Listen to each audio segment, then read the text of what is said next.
تكذبان تبارك اسم ربك ذي الجلال والإكرام.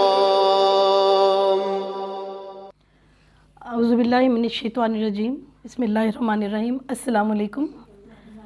آج کل ہم سورہ بقرہ پڑھ رہے ہیں، تو اس وقت میں سورہ بقرہ کی آیت نمبر 106 کا ترجمہ پڑھوں گی، اور پھر ہم اس کی تفسیر اور اس کا پیغام دیکھیں گے کہ ہمیں خدا کیا کہہ رہا ہے.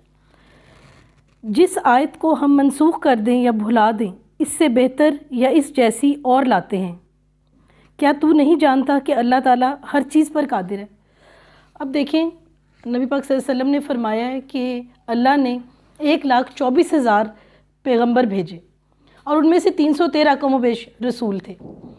اب اللہ اس میں 4 ہیں جو صاحب کتاب ہیں، جس میں سب سے پہلے آتے ہیں حضرت موسیٰ علیہ السلام جن پہ تورات نازل ہوئی، اس کے بعد آئے حضرت داؤد علیہ السلام جن پہ زبور نازل ہوئی، اس کے بعد پھر حضرت عیسیٰ علیہ السلام جن پہ انجیل نازل ہوئی، اور آخر میں نبی پاک صلی اللہ علیہ وسلم.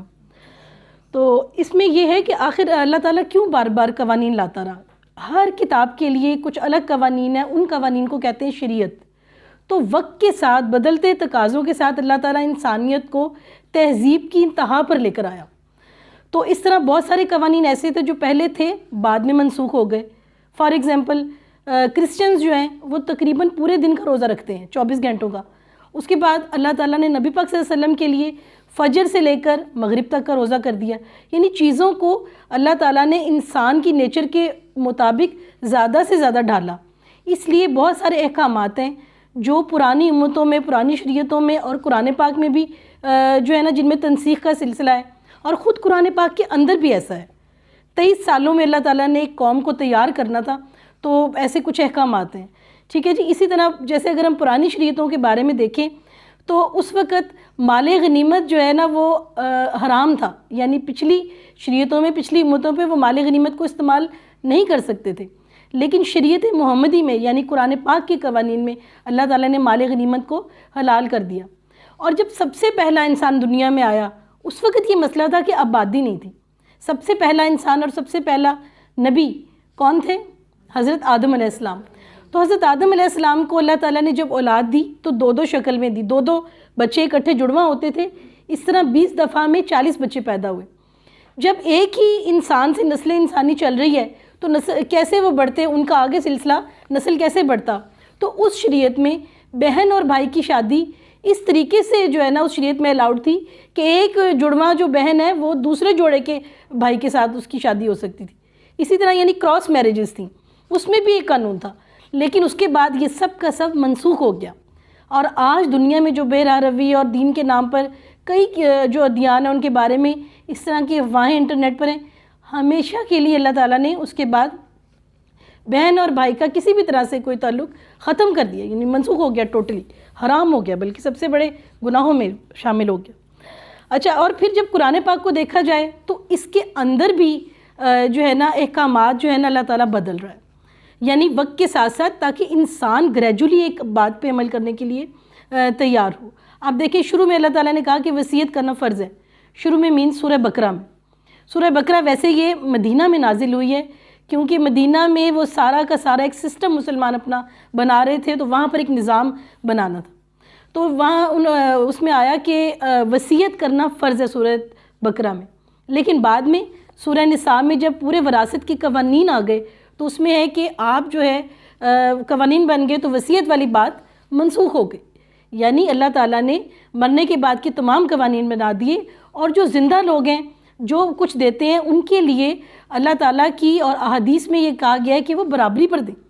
جو اپنی زندگی میں دے رہے ہیں، جب وہ انہیں منع کیا گیا بیٹی اور بیٹے میں فرق کرنے پر، کھانا وہ ایک برابر دیں، سکولنگ ہر چیز میں ایک برابر رکھیں، تو یہ کیسے ہو سکتا ہے کہ اپنی زندگی میں کوئی مالی گفٹ دیں تو اس میں برابری نہ کریں، لیکن اس کے والدین کے وفات کے بعد جو ہے وہ اصول فکسڈ ہیں، اس میں چینج نہیں ہو سکتی. اور زندگی میں انصاف کرنے کا کہا گیا.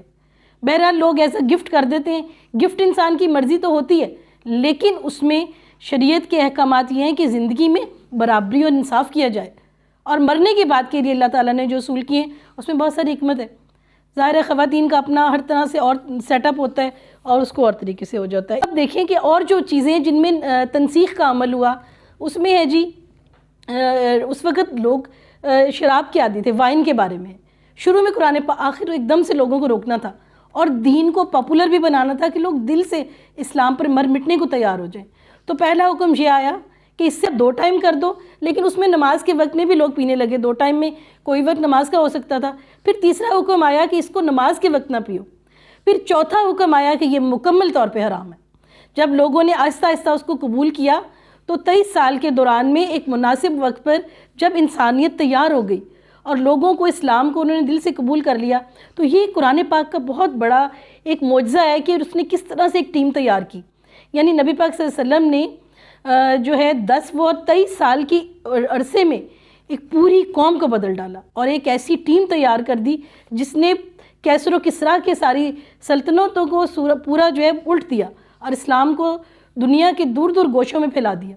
تو یہ وہ تربیت تھی جو اللہ تعالیٰ نے بتدریج چلتے ہوئے لوگوں کی تاکہ وہ قوانین کو دل سے قبول کریں اور اس کے اوپر قائم رہیں۔ اسی طرح سے جو ہے زنا کے حوالے سے بھی جو ہے نا پہلے کہا گیا کہ جو زانی ہے اس کو گھروں میں جو ہے نا قید کر دو جہاں تک کہ اس کو موت آ جائے، اور اس کے بعد اللہ تعالیٰ نے فرمایا کہ یہاں تک کہ اللہ تعالیٰ اپنا نیا حکم دے دے۔ پھر قرآن پاک میں ایک دوسرے مقام پر کہا گیا کہ زانی کو 100 کوڑے مار کر اس کو مارے جائیں اور جو ہے جب تک کہ اس کی موت نہ ہو جائے، اور شادی شدہ کے لیے 100 کوڑے مارے جائیں یہاں تک کہ وہ مر جائے، اور غیر شادی شدہ کے لیے صرف 100 کوڑے، اور دوسرے کے لیے موت تک کوڑے اگر شادی شدہ زنا کرے تو اس طرح سے اس میں بھی ایک گریجولی جو ہے نا ایک چینج لائی گئی، اور کیونکہ لوگوں میں فحاشی اور برائیاں بہت زیادہ تھیں تو اس کو کہتے ہیں کہ تنسیخ کا سلسلہ، جو کہ قرآن پاک نے پچھلی امتوں کے حوالے سے بھی اس میں اللہ تعالیٰ نے کیا، اور خود یہ تقریباً 5 بڑے بڑے احکامات ہیں جن کے بارے میں یہ بتایا جاتا ہے۔ آیت نمبر 107، کیا تجھے علم نہیں کہ زمین و آسمان کا ملک اللہ ہی کے لیے ہے اور اللہ کے سوا کوئی ولی اور مددگار نہیں۔ تو یہاں پہ اللہ کہہ رہا ہے کہ ہر چیز کا مالک، دنیا کا پیدا کرنے والا خدا ہے، کیونکہ ہر چیز کی پیدائش جن اصولوں پہ ہوئی خدا نے تو ہمیں 1400 سال پہلے بتا دیے تھے، اور آج عقل انسانی ثابت کر رہی ہے کہ واقعی دنیا کی تخلیق انہی اصولوں پہ ہوئی جو کہ پیدا کرنے والے نے ہمیں 1400 سال پہلے بتا دیے تھے۔ اس لیے اللہ کہہ رہا ہے کہ کسی بھی دنیا کی چیز، کسی مخلوق، ہر مخلوق اللہ نے پیدا کی ہے، ہر علم اللہ نے عطا کیا ہے، تو ہم کسی سے بھی محروب ہو کر اگر اللہ کے احکامات کو بھلا دیں گے تو کبھی بھی مدد نہیں پائیں گے۔ اسی بات کی وضاحت میں ایک حدیث ہے، حدیث قدسی ہے، اے ابن آدم، ایک تیری چاہت ہے اور ایک میری چاہت ہے، لیکن ہوگا وہی جو میری چاہت ہے۔ اگر تو نے اپنے آپ کو سپرد کر دیا اس کے جو میری چاہت ہے تو میں تجھے بخش دوں گا وہ بھی جو تیری چاہت ہے، لیکن اگر تو نے نافرمانی کی اس کی جو میری چاہت ہے تو میں تجھے تیری چاہت میں تھکا دوں گا، اور ہوگا وہی جو میری چاہت ہے، پھر ہوگا وہی جو میری چاہت ہے۔ یعنی اس میں اللہ تعالیٰ کہہ رہا ہے کہ آپ سیدھے راستے پر رہیں اور اپنی چاہت میں اللہ کو نہ بھلائیں، اور اگر آپ نے اپنی خواہشوں کے بارے میں اللہ تعالیٰ کے احکامات پورے کیے اور تو پھر اللہ تعالیٰ انعام کے طور پر آپ کو وہ بھی دے دے گا جو آپ چاہتے ہیں، کیونکہ ہر بندے کی کوشش، ہر بندے کا عمل، ہر بندے کی نیت ایک خاص انعام کو مستحق کرتی ہے، اور یقیناً وہ اللہ تعالیٰ نے ہر انسان کے حق کے حساب سے ایک طے کر دیا ہے، لیکن جب انہی چیزیں جو اسے عطا کی جائیں گی اور اس کے پیرلل اپنی بھی کوئی خواہش ہوگی اور اس کو پورا کرنے میں وہ کبھی بھی نافرمانی نہیں کرے گا، کبھی بھی غلط کام نہیں کرے گا اور سیدھے راستے پر رہے گا، تو پھر اللہ تعالیٰ اس کو اس کی خواہش بھی دے دے گا، یعنی اس کو ڈبل اور اس سے کہیں زیادہ اللہ تعالیٰ کے انعامات کو تو ہم کاؤنٹ ہی نہیں کر سکتے، اس کو اللہ تعالیٰ وہ بھی دے دے گا، اس کی وہ بھی پوری ہوگی۔ دیکھیں یہ اللہ تعالیٰ وعدہ کر رہا ہے۔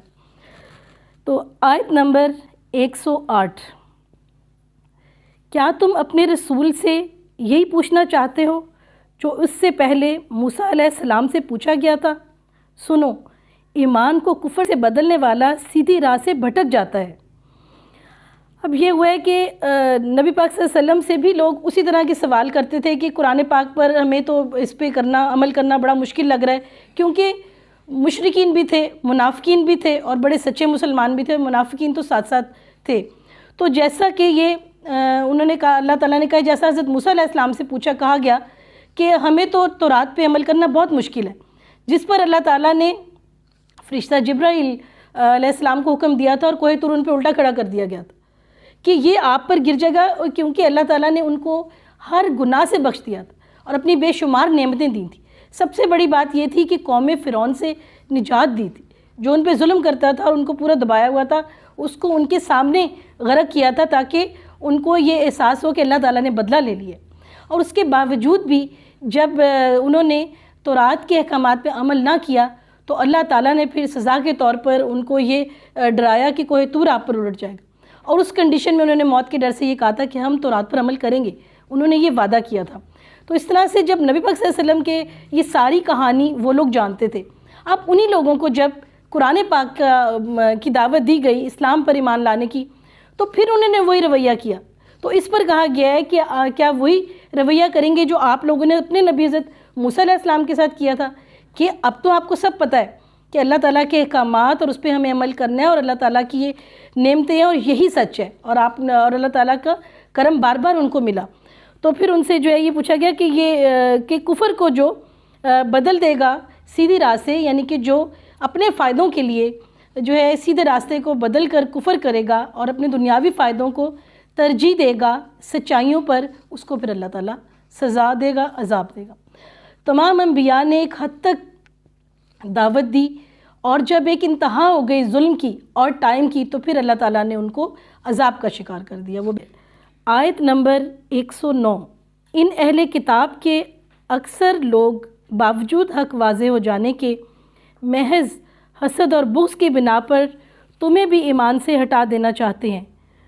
تم بھی معاف کرو اور چھوڑ دو یہاں تک کہ اللہ تعالیٰ اپنا حکم لائے۔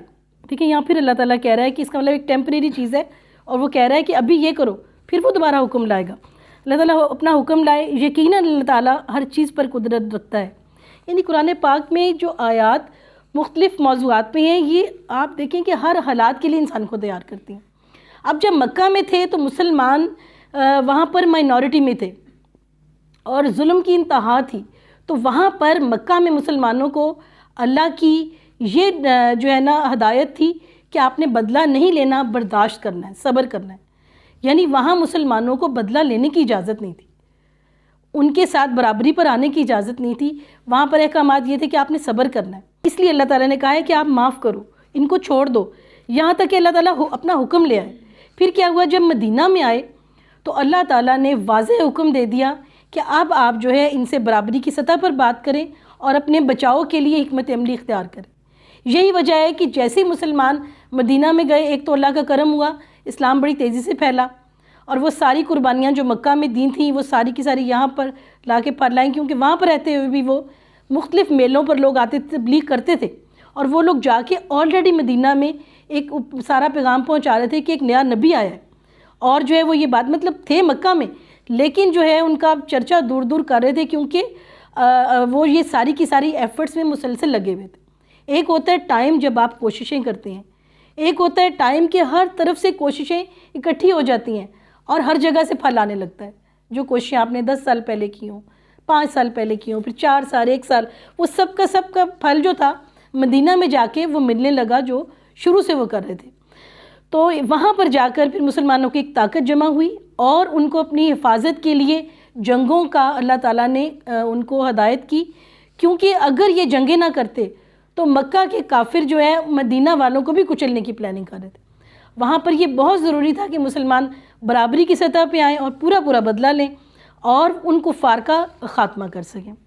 تو انشاءاللہ اب ہم نیکسٹ لیسن میں اپنا کنٹینیو کریں گے۔ اب تک کے لیے اللہ حافظ۔